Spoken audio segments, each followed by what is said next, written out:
नमस्कार विद्यार्थियों, इस वीडियो में आप बहुत ही आसान तरीके से द्विघात समीकरण को हल करना सीखेंगे। तो विद्यार्थियों, यहाँ पर दी गई द्विघात समीकरण कुछ इस प्रकार है। x upon x plus one plus x plus one upon x equal to 34/15, जहाँ x is not equal to 0 और x is not equal to -1, अर्थात x का मान ना तो शून्य के बराबर होगा और ना ही -1 के बराबर होगा। तो चलिए इस समीकरण को हल कर लेते हैं। तो यहाँ पर हम लिख लेते हैं हल।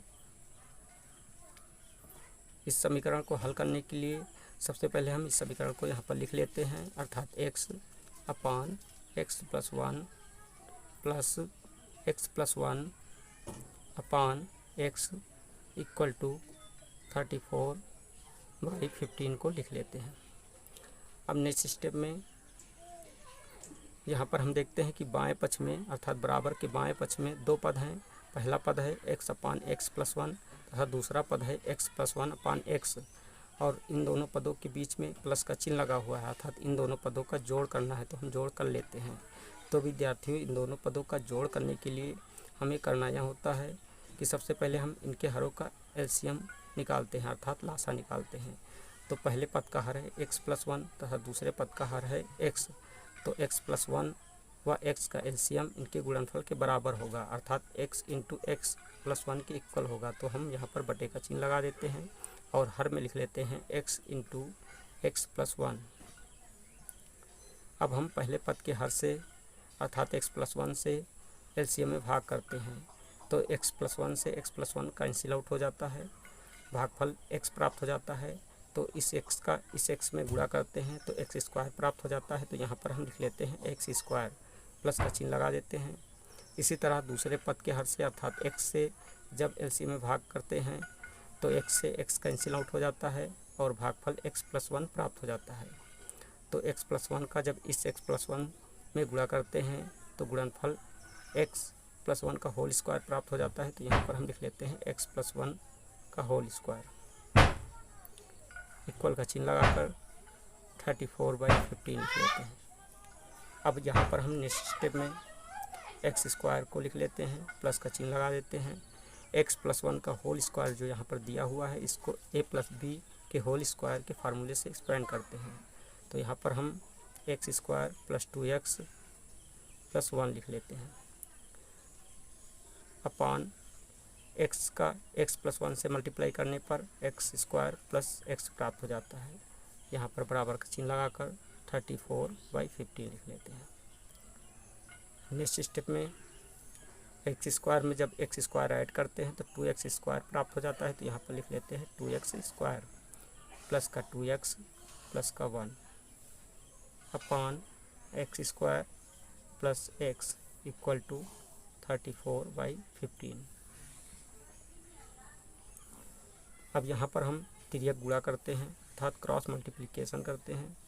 तो यहाँ पर हम इम्प्लाइज तिर्यक गुणा करने पर 15 का 2x square plus 2x plus 1 से मल्टीप्लाई करते हैं। तो यहाँ पर लिख लेते हैं 15 into 2x square plus 2x plus 1 equal to 34 का x स्क्वायर प्लस x से गुणा करते हैं। तो यहाँ पर लिख लेते हैं 34 into x square plus x।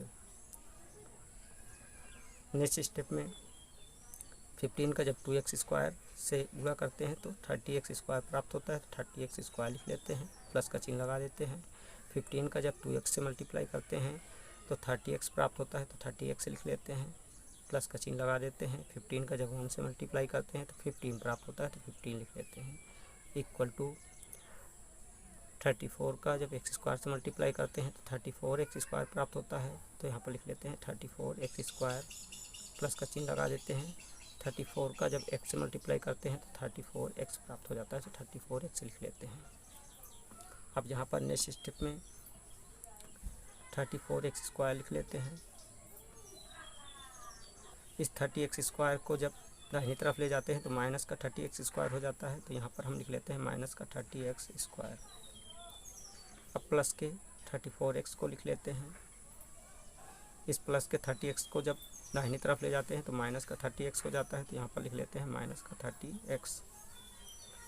और इस प्लस के 15 को जब दाहिनी तरफ ले जाते हैं तो माइनस का 15 हो जाता है। तो यहाँ पर हम लिख लेते हैं माइनस का 15 इक्वल टू 0।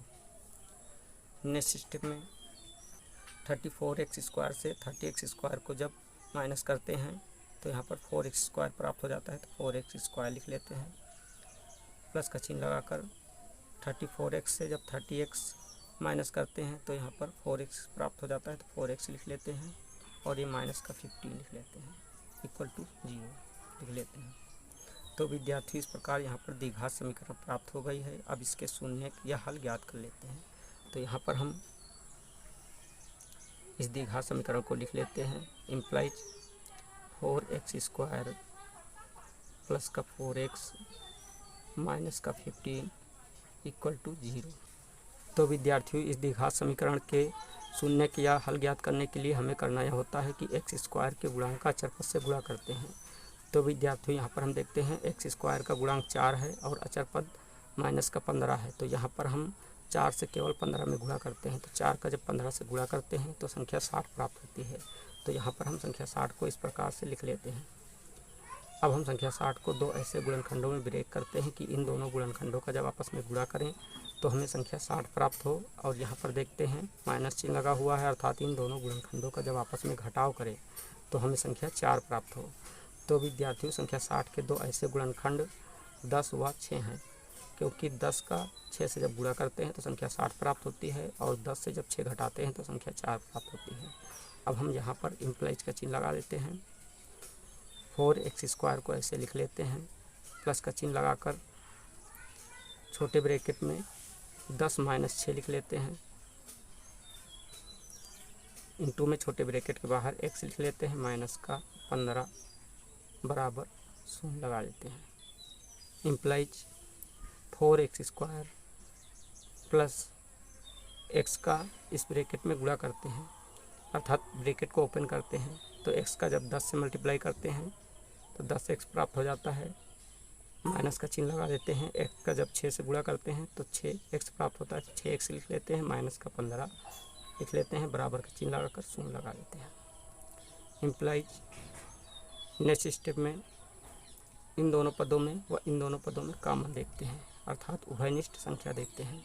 तो विद्यार्थियों इन दोनों पदों में कॉमन 2x है, तो 2x को बाहर निकाल लेते हैं और जो शेष बच जाता है उसको छोटे ब्रैकेट में लिख लेते हैं। तो यहाँ से 4x² से जब 2x बाहर निकल गया तो 2x शेष बचा तो 2x लिख लेते हैं, प्लस का चिन्ह लगा देते हैं।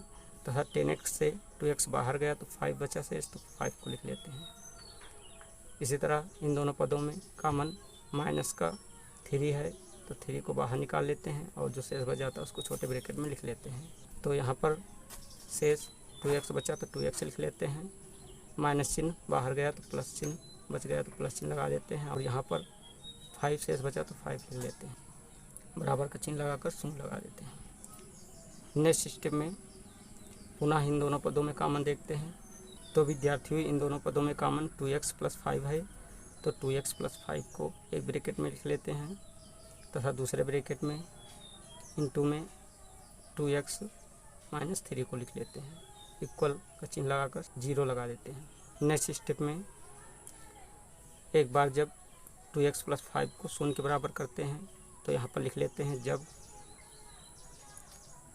2x + 5 = 0 तब 2x बराबर -5 या x बराबर -5/2 प्राप्त हो जाता है,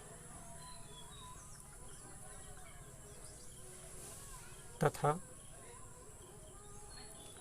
जब 2x - 3 को 0 के बराबर करते हैं अर्थात दूसरी बार, तो यहाँ पर लिख लेते हैं जब 2x - 3 = 0 तब 2x बराबर 3 या x बराबर 3/2 प्राप्त हो जाता है। तो विद्यार्थी इस प्रकार इस द्विघात समीकरण के हल यहाँ पर x बराबर -5/2, 3/2 प्राप्त हुई। यही आंसर है। तो विद्यार्थियों इस वीडियो में आपने बहुत ही आसान तरीके से यहाँ पर दी गई द्विघात समीकरण को हल करना सीख लिया है। अगर आपको हमारी वीडियो अच्छी लगी तो हमारी वीडियो को एक लाइक दीजिए तथा चैनल को सब्सक्राइब कीजिए और बेल आइकन को प्रेस कीजिए ताकि आने वाली ऐसी ही हर वीडियो का नोटिफिकेशन आपको मिलता रहे। जय हिंद।